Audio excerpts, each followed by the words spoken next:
Waalaikumsalam.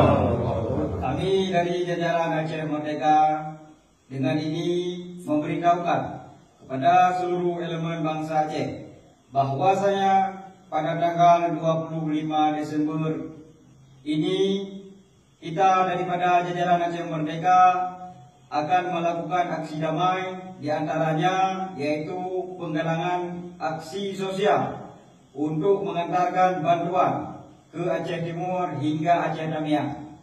Maka dengan ini, dengan segala kerendahan hati kami memohon kepada para pejuang bangsa Aceh harap mempersiapkan diri di tiap-tiap wilayah, khususnya pantai barat dan pantai selatan.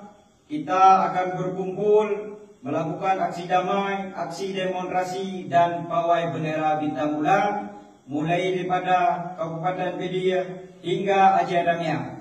Kami harapkan kepada elemen bangsa Aceh yang ada di sekitaran Pedia dan sekitarnya, kita akan berkumpul pada hari Kamis di Masjid Abu Bernun. Kepada saudara-saudara kami di sebelah Kabupaten Pedia dan di antaranya, harap mempersiapkan diri di tiap wilayah masing-masing. Menunggu kami, kita akan bersama-sama menuju ke Aceh Damiang.